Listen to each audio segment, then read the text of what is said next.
Hello, everyone, and welcome back to our podcast where learning English is easy and natural. My guest today is one of our English tutors, Dan. He will help us apply present perfect tense to simple conversations about our lives and experiences. Welcome, Dan. Hello, Dr. Polyglot. How have you been? I've been great, Dan. How about you? Me too. I've been very excited about this episode. That's great to hear. Before we begin, we want to thank our listeners for joining us. Please, if you've enjoyed our channel, subscribe and press the like button. Today, we will talk about places we visited and things we've experienced. That sounds great. And before we start, I want to share one tip for our listeners. When you hear native speakers, you almost never hear the full I have. We shorten it. We say I've. That's such an important point. Can you give an example? Sure. You don't usually say, I have played the piano before. It sounds a little stiff. In natural speech, we say, I've played the piano before. Native speakers contract it to I've almost every time. Yes, exactly. So instead of I have visited Spain, we say I visited Spain. Instead of I have eaten there, we say I've eaten there. The contraction is the natural sound. That's a great tip. So listeners, listen for that I've, you've, he's, she's, and we've in our conversation today. Okay, let's begin. Dr. Polyglot, have you ever traveled to another country? Oh, what a great question. Yes, I've traveled to many countries. I've visited Mexico, Nigeria, and Japan. So you've been to a lot of places. We use been here for experiences. I've been to Mexico means I went there and I came back without being specific when that happened. Yes, very good. And our listeners can see the structure again. We use have or has plus the past participle. But in speech, we usually contract it. Have you been anywhere interesting, Dan? Yes, actually, I visited Spain. I went last summer, and now I have so many great memories. That's wonderful. So, have you ever eaten Spanish food? Oh, yes, I've eaten paella many times, and I've noticed something interesting about Spanish food. They eat dinner very late, sometimes at 10 at night. 10 at night. Wow, that is late. Yes, and I've also noticed they have a small meal in the afternoon called tapas.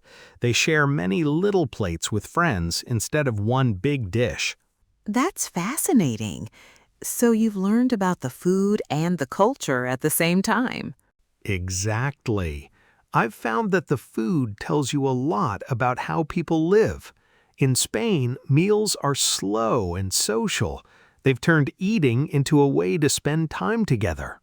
What a beautiful observation. So, have you tried any new food recently, Dr. Polyglot? Recently, no, but I've tried Korean food before. It was very tasty. There is a famous Korean steakhouse in Manhattan. I've wanted to make a reservation for a while now, but they haven't had any openings during the weekend yet. Now, let me ask you, Dan, have you done anything exciting this week? Let me think. Yes, I have. I've started learning the guitar.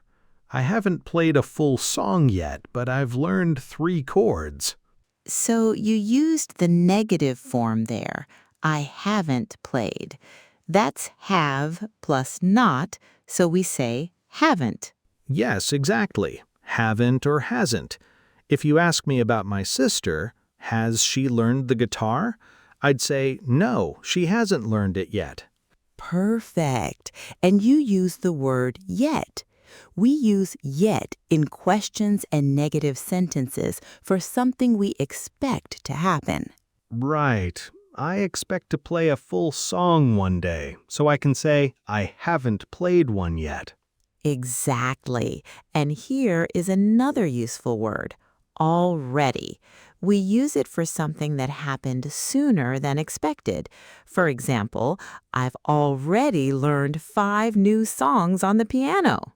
Oh, wow. You've already learned 5? That's fast. So already is for positive sentences. Yes, precisely. So we have yet for questions and negatives and already for positive sentences. For example, I might say, I haven't finished the new song yet, but my friend could be surprised and say, wow, you've already finished all the others? I see the difference now. I haven't finished it yet is the negative, and you've already finished all the others is the positive. Exactly. Now, let me ask you another question. Have you ever seen a famous landmark? Oh, yes, I've seen the Eiffel Tower. I went to Paris 12 years ago. So you've been to Paris and you've seen the Eiffel Tower. I've seen it too. I've looked at my photos of it many times. See, the present perfect is everywhere when we talk about our experiences. It feels so natural. It does. Okay, my turn to ask you something creepy. Have you ever broken a bone? Ooh, a serious question. No, I haven't broken a bone, thankfully. I've never broken anything. That's good news. Have you ever and never? They go together. I've never broken a bone, and I hope I never will. Me too. Let's talk about something else. Have you ever met a famous person? Oh, what an exciting question. Yes, I've met several famous people. The Pope, a hip-hop singer, and a few athletes. Wow, you've met the Pope? That's amazing. I've never met anyone famous, but I'd love to one day. Maybe you will. So, you've never met a celebrity. That's another good example of never. Now, let's talk about achievements. Dr. Polyglot, have you achieved anything you are proud of? Oh, yes. I've written a book about languages. It took 2 years. Wow, you've written a book? That's impressive. So that's a past action with a big result in the present. The book exists now. Exactly. And what about you, Dan? Have you achieved a personal goal recently? Yes, I have. I've run a marathon. I trained for 6 months. Incredible. You've run a whole marathon. That is a fantastic achievement. So your hard work has paid off. Thank you. It really has. I've never felt so proud. Let's give our listeners more examples. What about reading? Have you read any good books lately?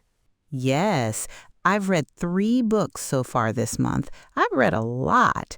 Have you ever read anything by Dostoevsky? I've read Crime and Punishment. It was for a class in high school.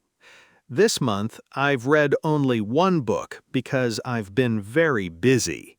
Ah, you've been busy. That's a great use of been. Remember that been is pronounced with the short I sound, been, not been. What has kept you so busy, Dan? Well, I've worked a lot. And I've also painted my house. It looks so fresh and clean now.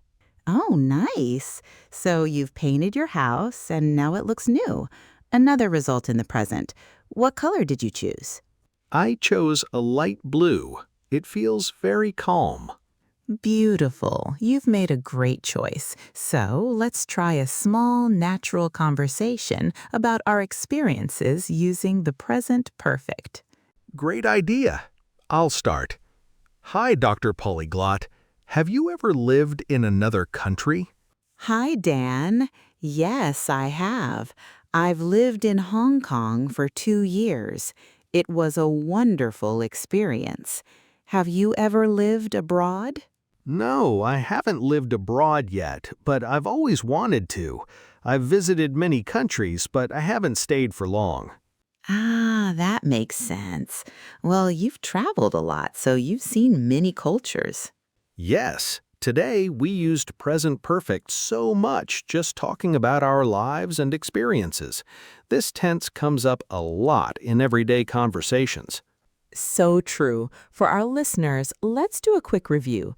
The structure is have or has plus the past participle. And remember, in natural speech, we usually contract it to I've, you've, she's, and so on. We use it to talk about life experiences without saying exactly when they happened. We use it with ever in questions, like, have you ever been abroad? And never for things we haven't experienced yet, like, I've never seen New Zealand. And we use it with already for things that happened earlier and yet in questions and negatives. That's a perfect summary, Dan. You explain it so clearly. Thanks, Dr. Polyglot.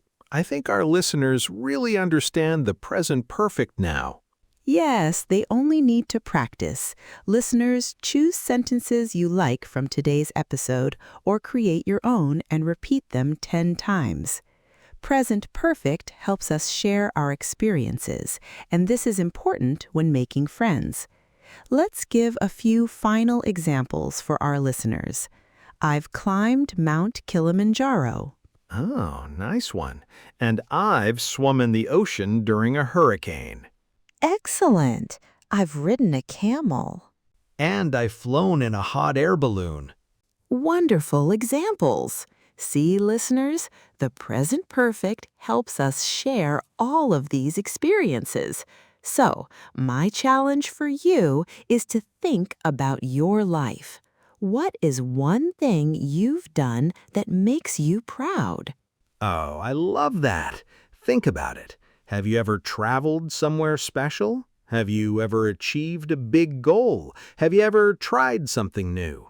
I'm sure they have. They've done so many wonderful things. I've been so excited about reading the comments. I can't wait.